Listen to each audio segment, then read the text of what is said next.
it's funny. It's all of us, right? A million people in the comments say everything's great, and the one person is like, you're falling off. Yeah. You're falling off, man. I'm just like, oh, God. I am, aren't I? No, what is wrong with us? You better rap. Let's say y'all rap. You better rap. Come on, I want you. My shit that is suddenly nothing. They smile on my face with their brotherly love and they running together, but I'm utterly bumming me even and never been cutting and cutting the blood of the fucking I'm cutting the work of a message. The bullets is jumping and cutting the wood in my hands and you throw my back. Put it in tape. I'm loving that wood and these bitches ain't coming out to do the name. Watching the winner and dragging you out. It's coming to me and you're pulling your weight. Pulling them out and I pulled you in. Pulling the seven, we putting you into the earth with the rest of the cookie, the dark and the walking and pulling the How it started was, you know, I mean, obviously we were just we were broke. Yes. I don't want to go back, go back, go back. I don't want to go back, go back, go back. I got with me. I'm gonna start that over again.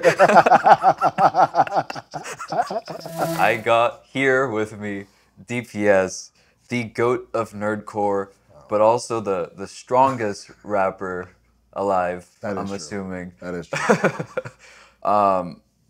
Thank you for doing this. I appreciate it. Absolutely. I'm, you know, honored that you took the time to sit down with us. You've been such a big part of our community and what we've been doing, and you know, obviously, we're always trying to bring in as many good people to what we do, because it's only going to help our community grow and get bigger. And you know, there's not a lot of people who, no offense, not a lot of people who can get into the music in the way that you do. And not only that, so I'm going to rant on him for a second.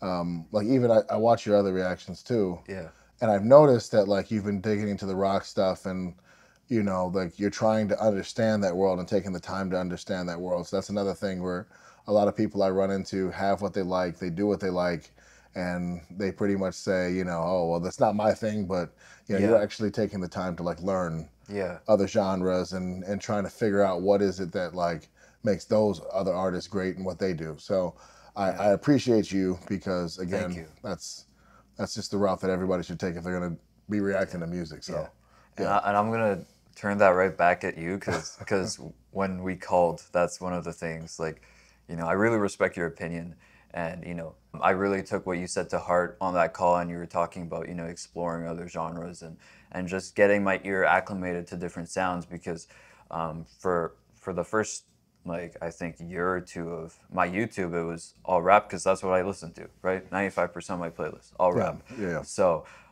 just hearing you say that, and I knew I had to do it, but just hearing you say that was just like, let me just lock in for a minute here and think from that perspective. Yeah. Because I think it also helps me break down some rap now, because I'll see that influence that, you know, I'll be like, oh, this guy's rapping, but I feel like he listens to a lot of rock from the way that he interprets and does his own sound. But thank you for that. Speaking of sound, you're really, I don't think it's disputable, like the highest quality sound in this whole space. And at this point, especially this year, it's gone into the point where your sound is like, I would say like top tier in the whole industry, whole music industry. Thank you. How did you get there? I mean, how it started was, you know, I mean, obviously we were broke. Yes, like the easiest way to explain it. You know, Need that money. It was like I didn't have money to be pushing people out for mixing and mastering, and you know, and at the time, I'll be honest with you, there wasn't really like a threshold in our community for audio quality like that. People were just putting out projects, and just putting it out in the world. But you know, I started thinking about it. I started listening and thinking about the music that I like, and you know, going over it, and I was like, you know, like I want to be at that level. I want my stuff to sound like that when it drops. Like especially, so one thing you don't really think about is not just when you're listening to it in your speakers, but what's it going to sound like on DSP, so like Spotify and Apple Music and all that. And that's a whole different other ball game. Is optimizing music to be on streaming services. So I started digging in that, because I'm like, man, it sounds great when it's in my house, and whenever it gets on Spotify, it's terrible. It's quiet. It's like muffled. It's, you know. So it sent me down this rabbit hole of, you know, how do I get my music to sound punchy and big, and you know, because that's like ultimately, if you're going from listening to, you know, Kendrick and Lil Wayne, and then you go to my stuff, there's going to be such a drastic difference in quality that it could also affect you to think that maybe my stuff just isn't as good, or, you know, stuff like that. So these are the thoughts that were going through my head. And once I went down the rabbit hole, I have a little bit of an obsessive personality when it comes to things that I'm trying to figure out. Yeah. I couldn't stop. It was just like each time I would find about a new thing, find about new EQ. Then I started getting into hardware.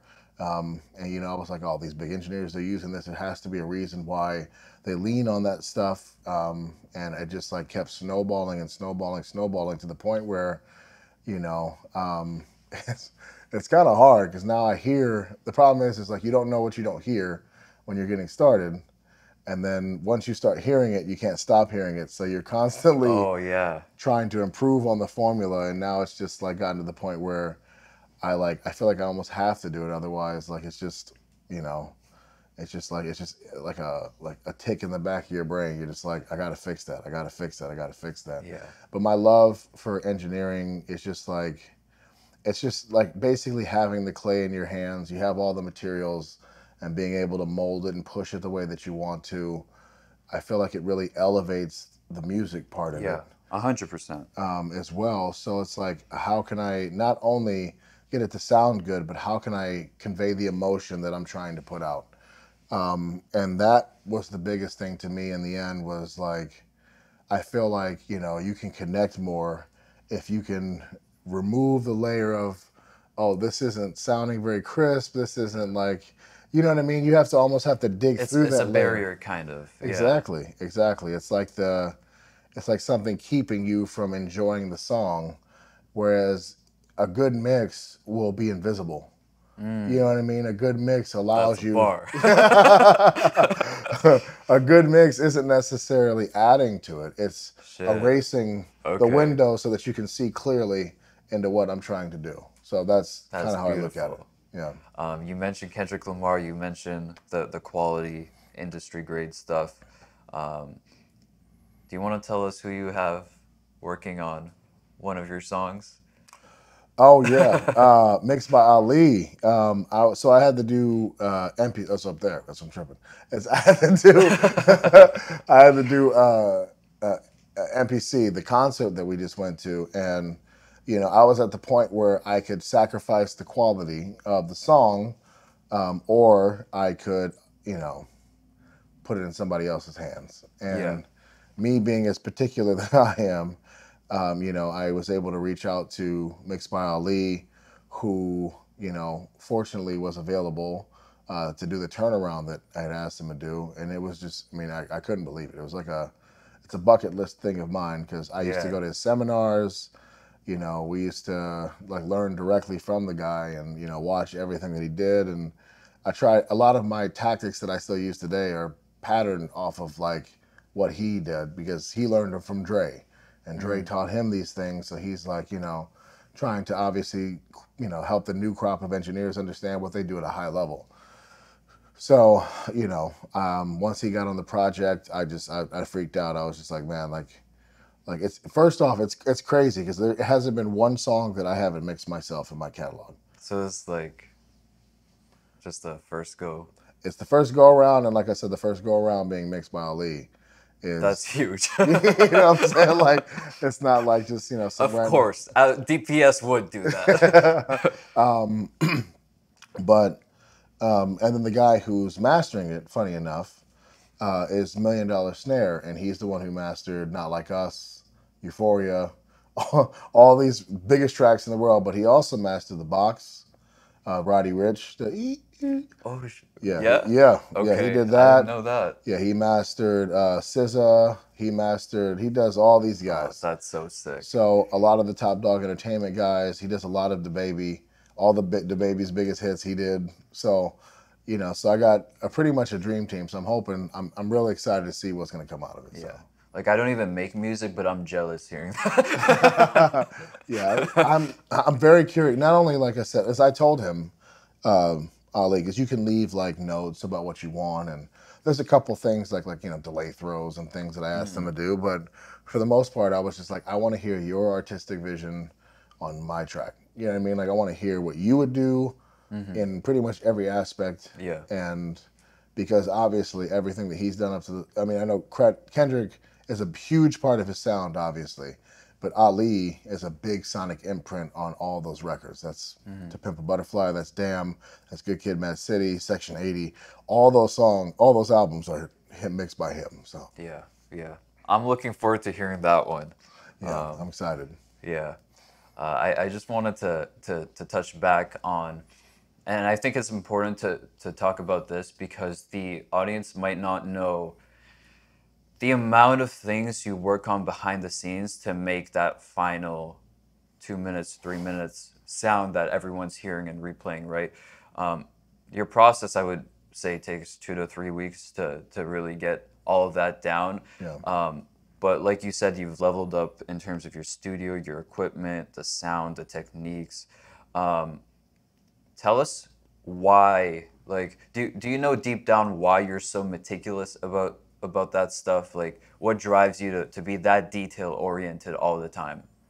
I think what it is for me, and this is like anything in my life pretty much, is if I latch on to something, I can't stop thinking about it. Like I'll be in here, like when I go on planes, I have a download. There's this website called Mix with the Masters, and I've downloaded every one of those videos because it's all great engineers talking about their process. So I'm on the plane, I'm watching videos of them. I get home, I'm pulling up videos of other things. I'm on YouTube, I'm watching seminars, I'm like doing all this stuff. So my meticulousness comes from, me just wanting to see, there has to be something greater. There has to be something bigger. You know what I mean? Because I've heard records and I'm like, I'm still not there. You know what I mean? I have no illusions of grandeur. When I listen to some of these guys that I look up to, I'm like, there's still that thing there's that thing that's just not quite there. You know what I mean? Like, I don't see it. I think like you're like really, like you're deep into it. So you'll see those little details. At this point, like I said earlier, I think I don't see a difference anymore. Well, thank you. I appreciate that really. It's like, that's what I'm striving for, right? It's again to clear the window. But it's again for me, I like when we talk about like the 1 or 2%, I like to say I live in the 1%. Where I live, not the 1% as far as the top. I live No, I know. Yeah. I live in the 1% of improvements. And where people are always like, is that it sounds good. It sounds you're good. Like just relax. Like, is that necessary? But that little part is like that. It makes that difference, right? Because everyone else can do that first, I would say like 80% at least, and then the top guys can probably get to like 95. But you talk about that last 1 to 5%. Like a lot of people aren't taking, 5 extra days for that 5%. Yeah. Whereas you are someone that might do that, right? Yeah, it's my carrot on the stick. It's the thing that gets me up, and like, as if I didn't have a challenge, I didn't know if this would be as exciting for me. Like, I'll be honest with you, I need something to strive towards. Yeah. So like, I respect that. yeah, it's like the 1% for me. And here's the thing: is 1% is 1% until it's the next 1%. You know what I mean? So it's the 1% I'm chasing now, but then I want that. Then okay, I hit that 1%. Now what's the next 1%? Okay, now it's the 1%. And I keep doing that. Now that 1% is now 10%. Yeah. You know what I mean? That 1% is now a large difference in my sound. Yeah. When today it's a small change.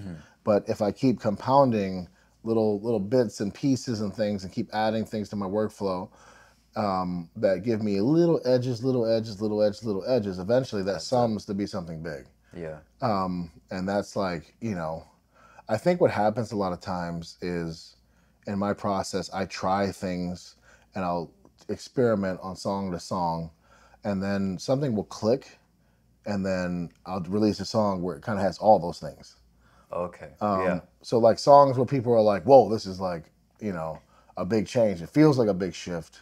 It's really just 2, 3, 4, 5 songs of me going, and then, Boom. by Comes that together. Exactly. Yeah. Then it all makes sense to use all of that in the next one, the Yeah. one that comes out. So I think that's what it is for me. The meticulousness is just me thinking that you know, I can shine that window a little bit more, and let people into, you know, push people emotionally, and just make the music better. I feel like, you know, people always say like, oh, well, like, you know, a great song is a great song. And that's true. That's really true. Yeah. There's nothing you do about a great song, and a mix won't make a song great, but a great mix can make a song better. Yeah. You know what I mean? Like, you can, if you put the same song together, and I tell people this all the time, which is why that argument never made sense to me, is if you had a shitty mix and a incredible mix, and they're both the same exact song, everyone's gonna always go for the incredible mix. Yeah. Shout out Mix Williams. He is incredible, by the way. Yeah. You had an incredible mix in both. Two incredible mixes. Yeah. In some of your songs with Mix. But yeah. So you mentioned going step by step, doing those 1%. That's something that I feel that you've also figured out, right? Because you've taken classes, seminars, all these things that you don't have to do, but you do that and you focus on one thing at a time. Have you ever, I guess my question is, when you focus on all these different techniques that you're learning, has there ever been something that it was hard to pick up? Oh, all the time. Everything is always hard to implement the first time.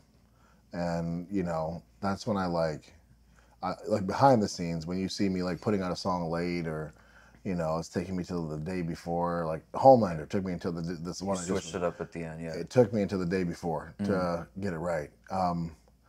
But there's like just something that I'll hear about or something that I want to utilize. But once I change something, I have to spend time learning that thing.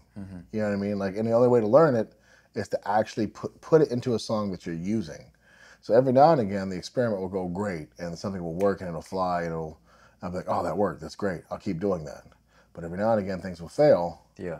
You know, AKA, like, perfect example, I had that C800, it's an incredible mic, but it didn't work on my vocal.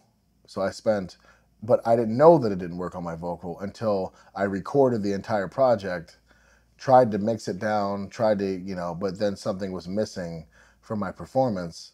But you don't hear that until like you try to put everything down. Yeah. And you have to do it the real way. You can't fake it. You have to do like the real takes, the real, you know, mixing, the real, all that stuff. So I got to the very end of my project and goes, I have to do the whole thing over. Shit. Yeah. Like, dude. Does that crush you? Does that make you be like, damn, like, here we go again? Like. Yeah, I mean, it's one of those things where I fight so hard to the truth, but in the back of my mind, I'm like, I don't think this is gonna work.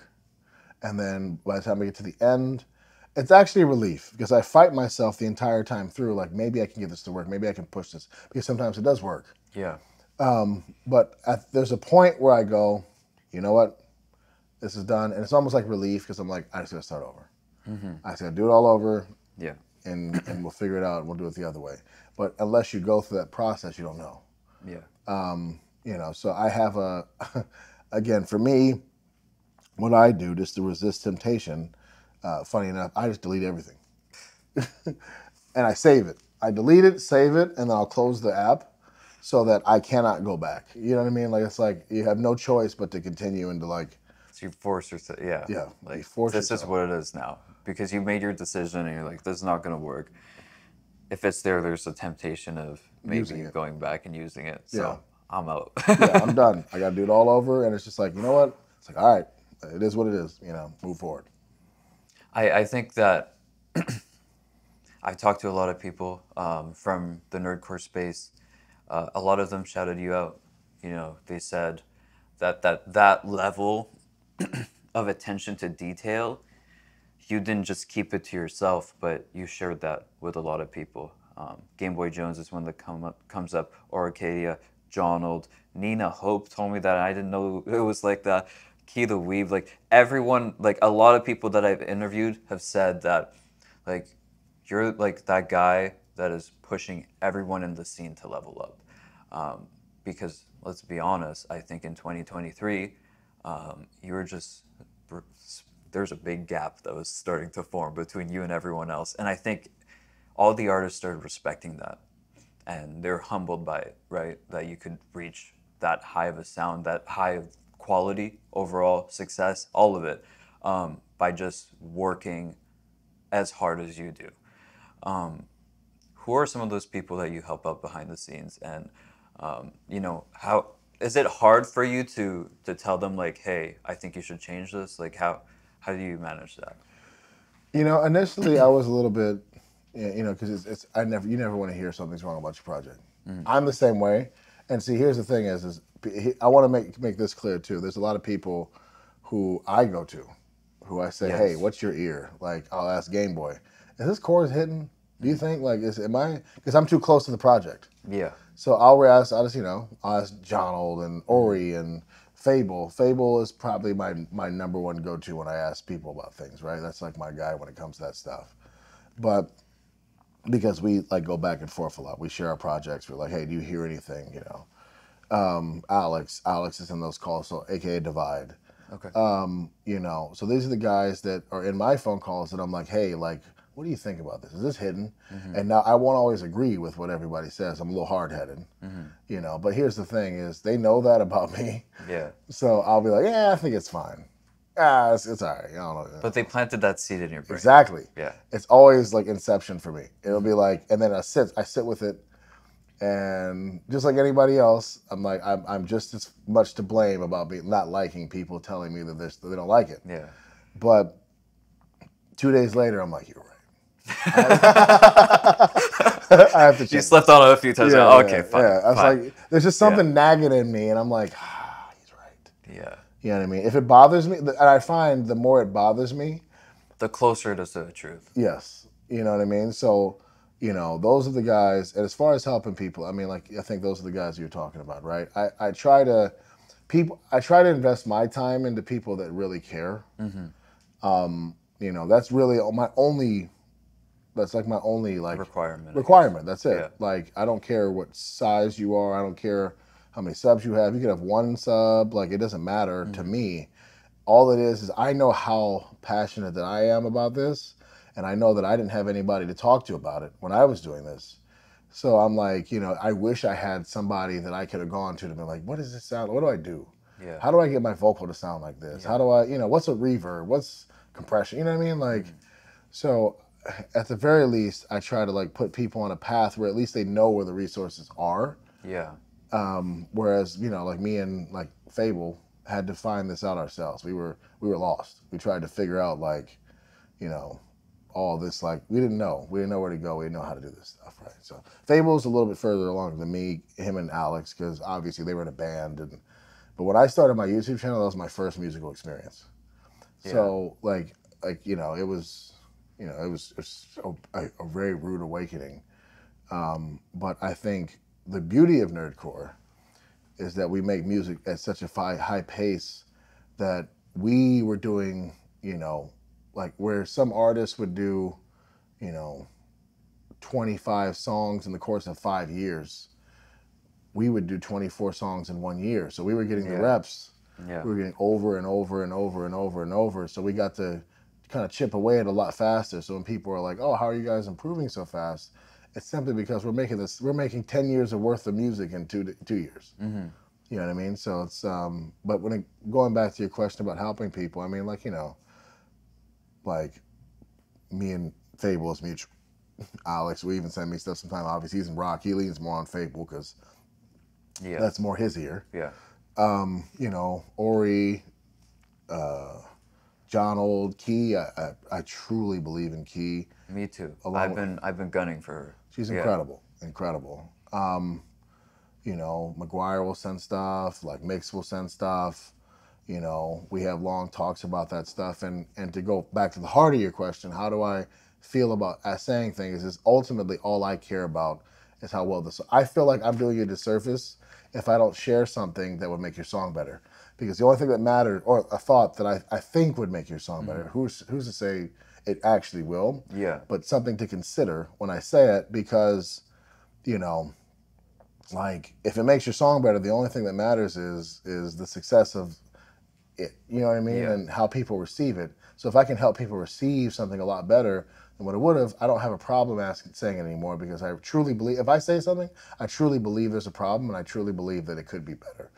And I'm the same way with the features on mine. Like Mix will tell you, he probably hates me, right? Yeah. Like I'll have Mix, you know, He told me. yeah. Like we'll run it through over and over and Yeah. over because I mean honestly, like when I have features, I know like, and no shade to anyone, but I know like some people are okay with features being somewhat decent because then they get to shine on the song, and it's about like, you know, it's about them. They're like, oh yeah, that's a good filler verse, and then I come in and I bring it home. You know what I mean? Like no, like I always defer to my features. So like I want you to blow up. I want people to be like, yo, this guy killed it. Yeah. Because it's only gonna make the song better, right? Yeah. And then when I hear what you do, I try to bounce off of what you do. I'm never gonna really do what you do. So if you're like really lyrical in your thing, I'm gonna try to be kind of more wavy. Yeah. If you're like, Offer that contrast, because that's the thing that you do in your music a lot too. Like, it's after 2 or 4 bars, something is switching. Something has to, and it keeps doing that over and over again. I find that really cool. Speaking of Mix, he gave a lot of credit to you because I told him I noticed that the way that you rap, the way that you deliver these days, I saw like a big shift versus your older music. Like how did that happen so fast? And he was like, working with DPS, we'll do that to you. So shout out to DPS again. Everyone's shouting him out. So you know he's the GOAT, but everyone's just saying DPS. I wanted to ask you a little bit of a shift here. You've told me this off camera, but tell us a bit about your inspirations when it comes to music, like other artists, maybe even outside of art. You know, who's inspired you? Well, obviously, I mean Kendrick right now, but that was before Not Like Us and all that. Like, Kendrick's always just been my biggest like muse. I just, you know, I love how he approaches music. He's the only artist that's I feel is truly successfully taking conscious rap and made it mainstream. You know what I mean? Like palatable to people. Yeah. Exactly, and that's just soundscapes. That's just all that is how he delivers it. He still has the same message of like a Common or Talib Kweli or, you know, something like that. But he's also like packaging it in a way that, you know, still makes you want to move. You know what I mean? Like, so that's always been something that's like been at the forefront of what I want to do. No matter what I say, I still want it to feel exciting. Yes. Yeah. Outside of music, it's always been like, you know, I mean, Usual Suspects, Kobe and like Michael Jordan have probably been my biggest influences in mindset. You know, where I feel like, you know, and I think people will, I think probably understand a little bit better, but I feel like that killer mindset is like what I love about them. You know, the being able to like, there's no excuse, get it done, like nobody's gonna wait for you. That's why I don't sleep. You know, people always, that's the running joke that I never sleep and I'm always awake and I fall asleep at my desk and all that stuff. It's just because nobody else is gonna do it for you. Like I have me and that's it. So it's like I can make excuses, I can sit here and be like, man, and everybody would understand, right? Everybody would go, man, you got kids, you got, you know, you're living your life, you're doing this, you're making all these songs, blah, blah, blah. It's a quick turnaround. You know, of course, like, you know, you gotta sleep sometime, you know, everybody's gotta sleep. But in my head, I just go, you know, like I said, things just gotta get done regardless, right? So what has to go? Sleep. You know what I mean? Like, it's like, you know, if I want to get it done in the time that I set, you know, and that's where like Kobe and Michael Jordan comes in, you know what I mean? They're so inspiring, yeah. I mean, I follow something pretty similar in terms of sleep, at least, you know, because I have my own full-time job, but I want to do YouTube as well. And to me, you know, even when I'm not posting regularly, it's because I'm learning about something. You know, just figuring out how to even use a camera took me months, and I'd say I'm like 20% there, right? And all these skills don't show up in the art, the content, or whatever until so much later because it takes some time to develop that skill, right? And the only way you could get to it, there's not enough time in a day. That's what it is. There is. I wish there was, because I'd love to do like way more. And I find I will overbook myself too and be like, I want to get this, and that done. And then I'll maybe research something that I think would take 20 minutes. It takes the whole night. And I'm like, shit, okay, well, here we are. Is it hard for you to sometimes back off a bit and be like, wait, you know, maybe I can explore learning about that, but I need to chill back a little bit and do some other commitment that I have to get to? I feel like, you know, I feel like learning is equally as important to the actual action of it. So like, even I will push work aside if I feel like I could implement something that somebody's doing or something, and to get the really good understanding of it.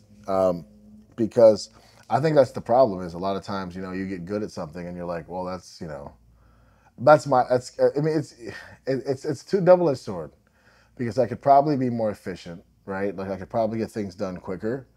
You know, if I just was like, if I settled into the way that I do things, you know, I like my vocal, let's use my vocal chain, for example, and how I mix my vocal. Like if I just go, man, my vocal sounded really good, these tracks, I'll just keep doing that. You know what I mean? Versus being like, yeah, but like, what if it sounded a little better? Yeah. You know what I mean?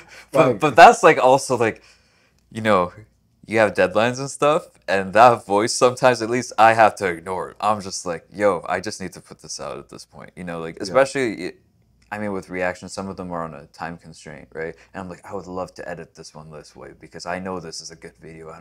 I want to tweak that, but I have a time constraint. You know, like it's the thing that's popping now, so I should release it as soon as I can. And then I have to kind of like tell myself, yo, you know, learn that after. yeah, I unfortunately don't have that. My problem is that, okay, I don't want people to think I'm like crazy, but like, You are. It's just when it comes to this stuff, like everywhere else in my life, I feel like I'm very relaxed. Like I'm like, I have no stress. I'm very like, you know, nothing's really gonna, you know, water off a duck's back, right? But when it comes to like, you know, the things that I really care about, like I am like definitely serious about them. So like, it gets to the point where I don't even feel it. I like when it comes to being tired and stuff like that, I don't even feel tired in the moment. Like I just like, I'm so focused, hyper focused on the thing that like time just moves. You know what I mean? Like time You're in that flow. Yeah, time just happens. And I can get in that flow very easily. Like I can get into that thing where like I can, you know, like not sleep. But then of course, when I'm done, I shut down. You know? That's what it is for me. A lot of that I attribute, excuse me, to working in, I used to work overnight shifts in hotels for like 2-3 years. So there's a different place you have to go when you're like exhausted and tired. Yeah. And then talk to people that are like yelling at you and like, or need important things from you in that moment, and you have nobody else but yourself and you have to figure it out. I think a lot of that kind of went into what I do now. So I'm like, there's like, okay, I gotta focus. Yeah. Like, let's get this done. You know what I mean? So, you know, it's, you know, going back to influences and all that stuff, it's like, you know, it's one of those things where, Mamba. yeah, what would Kobe do? WWKD. You know, like it's like, you know, he would get that shit done. Yeah. He would like get there early for the training. Yeah. And 3 hours of sleep after partying and everything. Like exactly. He's there. He's there. Yeah. Either way, what happens in my life doesn't matter. The work needs to get done. You know. I respect that. You were talking a little bit about your past. Who were you before you started making music, started being on YouTube, all that stuff? A quick rundown. I know we don't have too much time. I'd love to get into this in the future, but quick little thing for the people. Yeah, you know, I grew up in a really, really rough neighborhood. You know, so I was talking to you a little bit about this. Part of the reason I became a nerd in the first place was because I like just couldn't go outside. I would read comic books. You know, I do magic. I do all the nerdiest stuff you could possibly do. All while it's funny. It's like as eclectic as I am now. It's kind of like a precursor to who I am now. I'm like doing that, but then I was like, I want a weight set. I want to lift weights, and I had these little weights that you could fill with water and like. Yeah. So I'd be in there curling, watching Spider-Man. You know what I'm saying? So literally a little Leon precursor to who I am now, right? So you know, if you're asking who I was, you know, I just, you know, there's a lot of experience there, I think, that helped me in my life now, and to realize that, you know, when things are bad, they're really not that bad. I'm not there, you know what I mean? Yeah. So that kind of helps me get perspective as far as who I am. And then, you know, like I've lived a couple different lives. I played college basketball.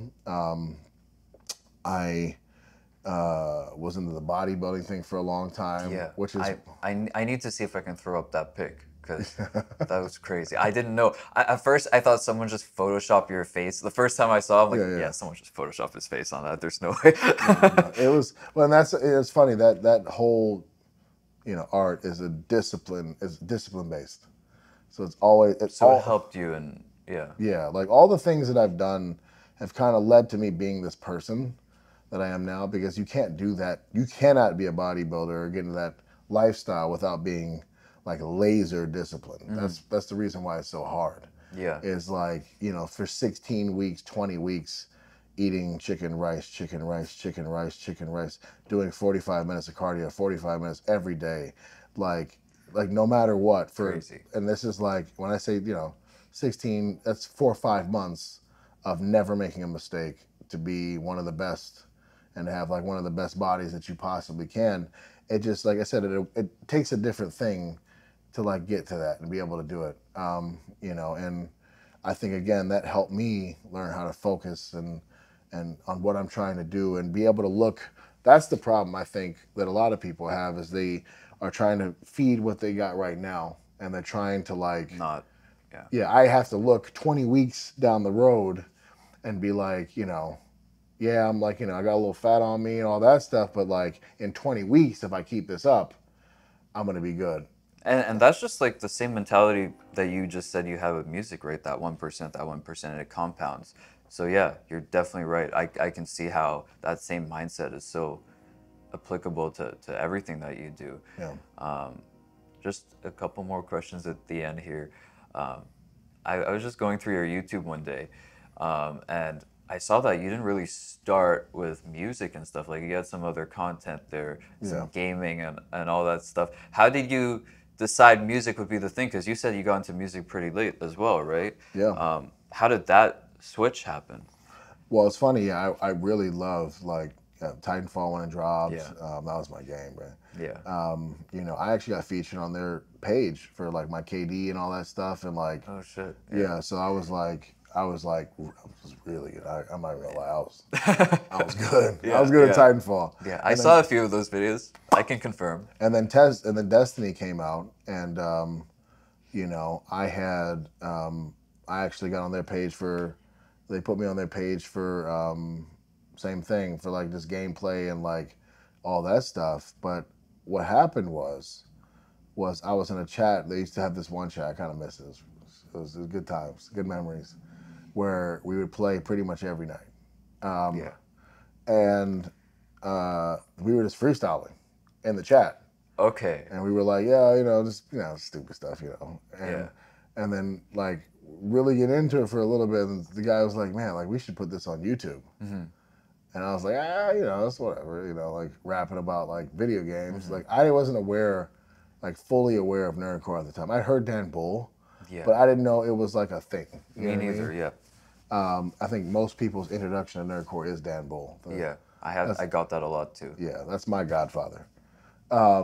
So, like, I was like, all right, you know, why not? You know, I did like, so the idea that I had was like, what would it be like a rap battle if like the guns were fighting against each other? You know what I mean? Like, and you would, again, it works because they each have their strengths, they each have their things, and you can go about like, you know, what different angles to, yeah, like what sucks about this gun versus, you know what I mean? Like, it's just like from the perspective of the guns, and people liked it. And like, you know, I started, you know, so I was like, okay, that's cool. So I did it again, and that one actually didn't do so well because I was trying to like make it happen. I did like a Rick Astley, like Never Gonna Give You Up, like, you know, like version of it, like of something like, you know, but like I felt like I found out early that if you try to force like engagement, that, you know, it may not happen for you the way that you want it to go. It's just, ended up just being a silly song that was on my channel. And then I kept going with it, and it just kept picking up in the Destiny community. It kept picking up. I ended up getting Movie of the Week through Bungie back, in Destiny's heyday of, like for one of my rap battle songs. Or well, I think it was, I forgot the sniper. There was like a one-shot sniper. I can't remember what it is now. And it, it took off, and, I ended up, funny enough, I have 4 Movie of the Weeks through Bungie. It's just different guns, different things. Now we know. yeah. And that's like really where it all began for me. And then I was like, in all honesty, I was like, man, like eventually this game is, not going to be the thing anymore. Like, what do I do if I'm only known as the Destiny Bungie guy? I want to keep making music, but I also don't want my entire career to hinge on that, right? Because at this point, I was like at least a year deep. And for me, the transition was, the weirdest pivot was horror stuff. I was like, yeah, horror. I love horror movies. I love like horror villains and all that stuff. I started doing the horror rap battles and like, Pennywise and like all that stuff, right? And you have that, so that's something that I've said in my reactions a lot. Whenever you're on like that villain talk, the evil stuff, like that's your bag. That's my favorite. It's my favorite. I think it's just because I can get some of that, that like I said, I come from the best place. So it's fun to like inhabit that without having to actually revisit it. Yeah. That's another bar right there. So then horror, then video game stuff, like mixed into that. And then, it's funny, Game Boy Jones was the first of us, besides like Rustage, right? To be like, I think I'm going to do all anime. Right? And I was like, I don't know about that, And Game Boy was like, all right, man, like, it's going to be my thing. It's what I'm going to do. And it ended up being like the biggest thing for all of us. You know what I mean? Yeah. Because the thing about anime for me was everybody knows anime. Yeah. Like, even if you don't know anime, you know Dragon Ball Z. Exactly. Everybody's made a Goku reference going, Super Saiyan and all that stuff. Like, all the mainstream rappers too. They all have bars about it. Oh yeah. Yeah. So it's like, but the thing about anime, and this is, I don't think that people understand why I'm in the anime genre. One, because you have so many incredible characters to pull from, and it's always coming up with new stuff. Yeah. Right? 2, it's because, and most importantly, the people that love anime love everything else. And you can't find that with other genres. So like if you have the indie horror scene, right? The indie horror scene guys love indie horror. And that's what they love.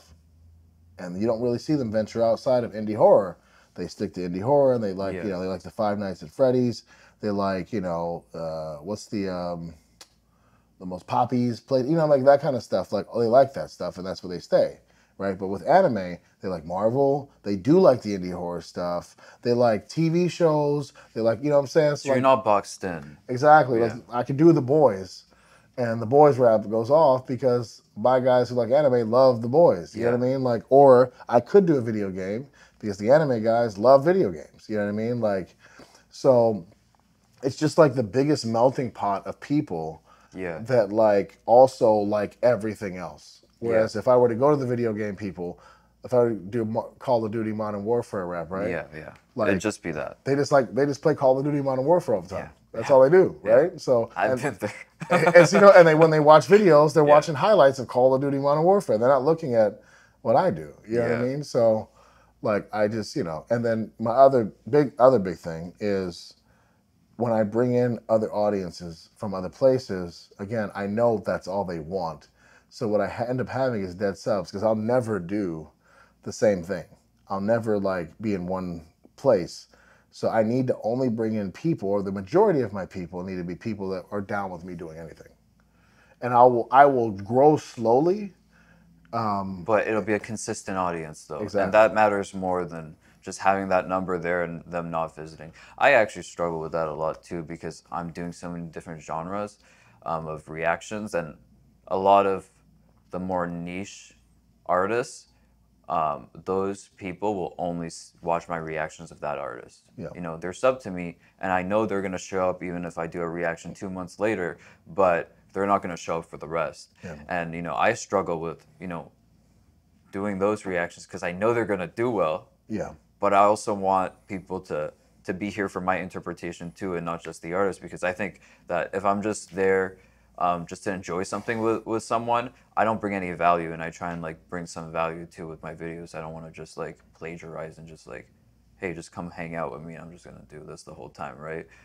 Yeah, I think reactors have it very tricky because, you know, if you only do what you're interested in, you're gonna again do a lot of different things, right? So like, I think it's one of those things where, like, it just takes time. Yeah. It takes time because I'll watch Fantano, and I'll watch some artists I have no clue about him review stuff just because I see the yellow shirt. You know what I'm saying? I'll be like, or if I see the red shirt, I'll be like, you know, man, I wonder why he doesn't like this. You know what I mean? And it's like, or, you know, there's just a lot of artists I just don't even know about. He talks to me because he's a very wide range of like who he reviews. So, you know, but that took time to garner an audience that's like, that values his opinion enough to click on something Before they even hear the artist stuff. Yeah. Sometimes Yeah. too. Yeah. A lot of times it's like Spotify discovery mode. You know what I mean? Like you kind of like when you're that well respected by a lot of people, or you just want to see it either way, burn or whatever it is, right?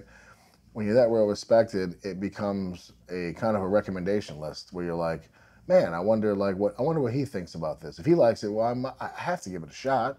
Yeah. If he thinks that strongly of it, like, man, I gotta, you know, I gotta see what why. he's seeing. Yeah. One last question here before we end off. I know you have to catch a flight. Before we do that, though, I just want to let everyone know how much of a stand-up guy he is. Throughout this event, he's always making sure everyone's good. He's trying to take care of all his people. Even at the hotel just below, he was just talking to the people in charge here, making sure that, you know, he wasn't disrespectful or anything, because, you know, there's a bit of a after party down here, and you know, he made sure to clean stuff up and all that stuff, and even me, like, as soon as he saw me, he ran straight up to me and just large hug. I got engulfed by him. And I just thought it was really cool, you know. He makes the people around him feel very comfortable. So shout out to you for that.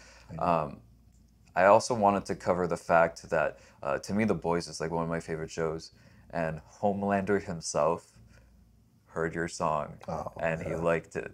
How do you feel about that? I was geeking, man. That's like, again, that's one of the things that he's actually moved up as my #1 villain. It was Heath for the longest time, and it's not really a fair comparison because Homelander has like 4 years or 4 seasons of like content to like go off of, and so you get to see the depth of like that performance. But like, I've never felt more uncomfortable watching a character ever in, like, you know, TV, movies, whatever. That milk scene, by the way, like that came out of nowhere. It just splashed in his face. I'm like, what just happened? And, you know what I'm saying? It's just a range. So he goes from that to like maniacal killer. You know what I mean? Like completely like dumbfounded to like, you know. And that's why, I mean, you know, having him, you know, just listen to it and like it is so cool to me because, again, I don't, you know, touch with my hotel background. There's not many people I geek out about, but that was definitely one of them because, you know, I just respect his performance so much. He's just like a consummate professional. It's kind of crazy how good he is at that. And the fact that you watch his like interviews and he's a completely different person. It's nuts. So I absolutely was geeked about that. I can't lie. That was crazy for me to see. I was very happy to see that too because I know on the first one you got the Boys page to retweet that post, right? So to see that happen again and see that they really messed with you was cool for me as a fan, because I'm a fan of both. If you had to recommend only one of your songs to everyone here at the end, what would it be? Ooh, that's tough. That's a tough question. I know. It could just be whatever you're feeling today. You know, it could change tomorrow. It's funny. I don't think it's my best song. I don't think so. Let me just make sure. Let me just look real quick. But like, there's songs that like when I think of like when you were saying recommend a song, I think of something that shows like range. Okay. You know, something that would allow me to, like, if I was putting this in front of an AR, I'd be like, he can do this and this Right. type of thing, right?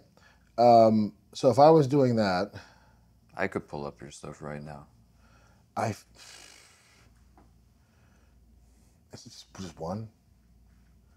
Okay, give two. Do you have two? Two. Okay. I would. I got your whole. Oh, you're already there. Okay. Yeah,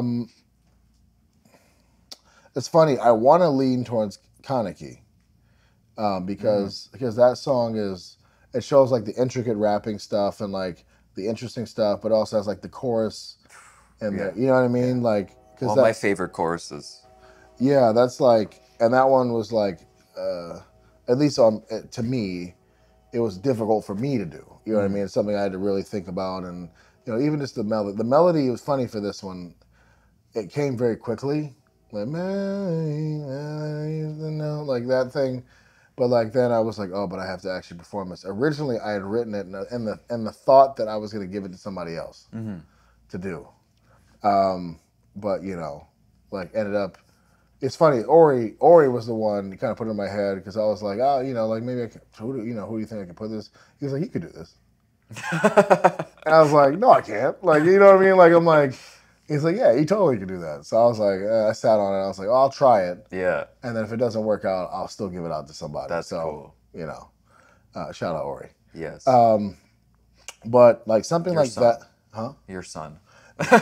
Absolutely. He called out yours dad, so it's just fitting to say that. I'm just really stuck because there's like, so I would say like something like that if I was to send it out, you know, like Eye for an Eye, I feel like it's just like a really, really good just song to like, you know, because again, when I'm thinking of songs that show like versatility, that song is like all produced by me. That's like, you know, that song is like the chorus was reworked by me all the way through, you know, like this is just like random things, and just how everything came together was like a labor of love.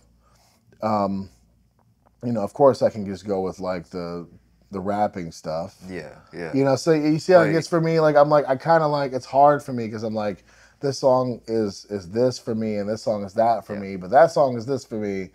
You know what I mean? Because like you said, you work on so many different things, and then it all amounts to maybe one song afterwards, but all those little things happen in separate songs. So maybe there's something in one song that you like, but in the other song, it's a whole different side because you're bouncing around with so many new techniques and sounds. And I think, you know what it's more about? Like, if it would be more about who it was going to.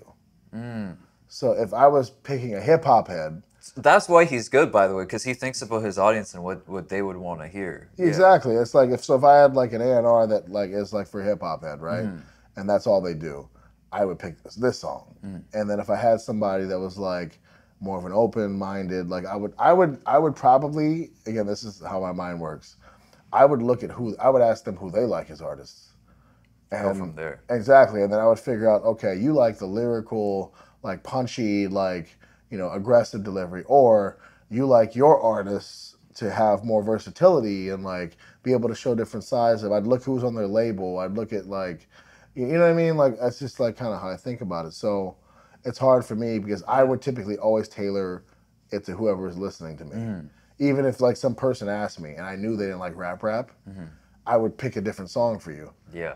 To listen to. Yeah. I wouldn't pick a rap song for you. You know what I mean? Yeah. So it's just tough. That's a great answer, though. No, that's better than an actual answer because I think that it's one of the things that sets you apart, right? Like your quality. You're always thinking of how it's going to be perceived because at the end you're making it for the people, so it should be something that they can connect with.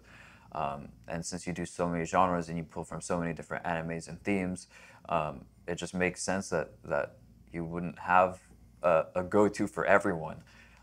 But thank you again for taking the time. I really appreciate having you here. Actually, you have me here. But, bro, you're sick. You're sick. You know that 2023 best songs of Nerdcore video that I did? Yeah. Originally, like over half of those songs was all you, and I had to like cut like 4 or 5 songs out. But I think at the end I still had like 11 of the 30 songs just be all DPS out of all Nerdcore because I couldn't see myself taking them off the list because they were just what I was listening to. So I appreciate you, man. Yeah. Yeah, I obviously like I have a vision of like the things that I want to do and the things that I want to put out there, but ultimately I realize that I'm, in some ways I'm a servant to the people that listen to me. You know what I mean? Like I feel like I feel a responsibility to the people that listen. yeah, I've never been the guy that's like, I'm just gonna make this for me. You know what I mean? The process is for me, the writing is for me, how I deliver it is for me, but like, and what I say for me, but like the concern is for my audience. yeah, I'm always the thing that holds me up and the thing that keeps me up at night and the thing that keeps me in the chair when I don't think something is right is that, I'll let my audience down. And, so it's always incredible to hear that because for me, like, yes, I do this for me, but I labor for them. It's like one of the things where, I just, the biggest disappointment, it's funny, it's all of us, right? A million people in the comments say everything's great, and the one person is like, yeah. you're falling off. Yeah. You're falling off, man. I'm Yeah. just like, oh, God. I am, aren't I? No, what is wrong with us though? Because like, legit, I was telling my brother, since I'm still like growing on YouTube, I try and make it my job to read all the comments, but it's like everything is positive. I love this, great reactions. Oh, I love how you took that. You're underrated. All that stuff flies by. I don't care about it. Yeah. I see the one guy like, why'd you pause there? Like he was just about to cook. And even though I know the answers, I didn't know he was about to do something. I'm like, maybe sometimes I should just like give it some space. Like let me just hear like the full 4 bars before I pause. When it's constructive criticism, it's at least going towards my content getting better, but sometimes it's just hate, and that's the one that sticks. I'm like, Yeah, I'm like, dude, like it never stops, unfortunately. yeah, Like I not to devalue the importance of like the great comments because it really does make me go like, okay, we're on the right track. All right, let's do it. It's good. You know what I mean? So if that's what you want to listen to, by all means, go back there and listen to that. Either way, you're still supporting me. that's similar to Kendrick too, right? Because he takes a lot of time between his albums, and all his albums are kind of a different tone to it. Yeah. And some people would just want him to make the same album again with like new words. Yeah. Basically. But, That's like, but like you're an artist too, right? And you're evolving. Like if you were to stay on the same sound, that'd be weirder than for you to move forward. oh yeah, because then that's how you lose everybody. Yeah. Here's the thing: you can lose some people, or you can lose your audience. Like it's like staying on the same thing. Eventually, everybody will get tired of you. You know what I mean? Like, Yeah. Yeah, you're right. You're right. You can filter out the people that don't like your changes, or, or the opposite is much worse. So it's I mean, I go back to Tyler the Creator. Look, I think how brave he must have been to release Flower Boy and like Igor. You know what I mean? When everything in his catalog had been like Completely. horrorcore Yeah. up to that point. Like that takes a lot of bravery. He wasn't like, and it's funny is that's the thing that broke him as an artist. Like Igor is the thing that like Flower Boy was really cool, but Igor made him explode in popularity. And it was the thing that he had to take the biggest risk on. Yeah. So it's like, you never know. High risk, high reward too. Yeah. Right. Yeah. But again, I know you have to catch a flight, so I'm gonna close this off right here. Is there anything you want to shout out at the end? Man, just the community in general. I always leave these things with a new perspective of like who we are as a community and what we're doing and why it's so important that we continue to come to these things and do this because not only does it mean a lot to the fans, but it's like it's so important as artists that we get to be a part of, and I say artists, I mean you too, that we get to be a part of this and understand the impact that it has and understand why it's important that we keep striving for the next levels because there are people that will travel from Australia on 24 hours of total flights just to come see you and shake your hand. You know what I mean? That's like That's humbling. that's a very, that's like, that's the whole reason I started performing. Like I never had an urge to perform ever. I was always just going to be a fan and enjoy it. But that one year I had people saying, man, I really wish you had been up there. Like I drove 9-10 hours to come to the NPC. It'd have been dope. Like they weren't downing me, but they were just saying, man, it would have been really cool to see you perform. Yeah. And I was like, why don't I perform? Why get over yourself? You know what I mean? Like, oh, you don't like performing. Well, these people like are. There's a Mamba mentality right there. Yeah. You're like, let me just pull this out. I got to do this. Yeah, I just got to do it because these people are like literally giving me a living and allowing me to be with my family and do what I want to do because they love my music and I can't step on stage for 12 minutes because. You know what I'm saying? Like, because I'm uncomfortable doing it? Like, shut up. Like, like it's so selfish, you know? So, like, that's why all this, all came about. But it took me coming to NPC to see how important it was to people that, like, when you're behind a computer all day. And I'm sure you had the same reflection when you came. This time, everybody it was the first time. It was the first time it happened to me. And I was like, I thought I was in my own little corner of the internet and that was it. But like seeing people actually come up to me and say hi, and I was like, why would you say that to me? Like, why would you just come up and say hi to me? And someone even asked me to sign their shirt, and I was like, what? Yeah. Why me? Like, but it was like it made it feel real, because behind my screen, like I press record, I do some editing, I have fun, and I love it, but. Like, there's no confirmation that it's like actually real in a way, right? Yeah. And it's nice. I'm glad you came and performed too. You killed it, of course. If it was up to me, you'd perform like so much longer. You had like, I would say, like maybe the best moments of the whole set or top 3, because I know Shaudo had a nice moment too, and Cam Steady. Yeah. But when everyone got on stage, that was sick. Like even the crowd felt that energy and like we're going crazy. So it was definitely fun. That moment actually made me. I mean, I know I keep saying I have to go, but that moment made me emotional too because these are some of those people I hadn't been as in contact with as I should have, right? Like throughout this process because again, of course, I want to talk to everybody, but like there's just so little, like you said, there's no little time, and obviously I have to prioritize getting the music done and doing all that stuff, but. What made me emotional, and I'd like it if you keep this part. Of course. What made me emotional is the fact that, although I hadn't been as in these people's lives, I asked them that 15 minutes before, and everybody showed up. You know what I mean? Like I was like, it's making me emotional now. I can't lie.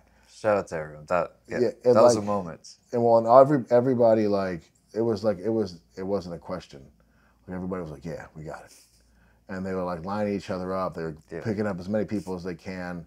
Like they were like, being like. It's giving me goosebumps. Yeah. No, really. It just like, and it, again, like I said, with the people that I hadn't been as in contact with it, when things were slower, and I'm sure, there could be some feelings because, when things were slower and I was smaller, I didn't have as much of a quality threshold and all that stuff. I was a lot more active. I was like doing a lot more stuff, you know what I mean? And then, things happen. I have to, keep up with everything else. I add people in my life. I had family now, all that stuff. It feels like things may be a little bit different, but my feelings haven't been. It's just more so of a time constraint thing. And then, like I said, I asked Kuro, Mir, JHB, like all those guys, hey, would you mind like just rallying the troops for me in the audience and then just bringing them up? And I didn't have to think about it. I like looked to the side and they're all there. Yeah. So, for me, it's just crazy to think that like those people will still be there for you, even with, the tribulations or the things that we've had to go through between now and then, that they'll like rally. If you really, really need them, they're there for you. And that was a big moment for me. I stopped actually, if you notice, if you go back on video, I had a moment on stage and I stopped rapping for a little bit. and then I kind of like got back into it because I had like a moment. I was like seeing everybody coming up, and originally it wasn't that many people. I was like, oh, like get like 10 people, and there was all those people that jumped up, and I was just like this is. I like kind of forgot where I was for a second. So it's surreal. Yeah. And that's why I'll always be here for our community any way I can be, because they will do that for you at a drop of a dime if you just ask. So yeah, shout out to the whole Nerdcore community. Yeah. Amazing events, amazing sets. I need to come next year. I think they're already selling the tickets for everyone. They are in Dallas, so I'm gonna be there again, and I look forward to seeing you and everyone else perform. Thank you again, bro. You're awesome, man. Thank you. I need to go for the full one. Because, bro, you're the fucking GOAT. Thank you for watching. All is links in the description below. Appreciate all you guys. Obviously run his stuff up, but I don't need to tell you that, All right. Peace. Should I lean forward? I feel like if I sit back, it looks kind of weird. Be comfortable. I'll look awkward enough for the both of us, so you don't even have to worry about that.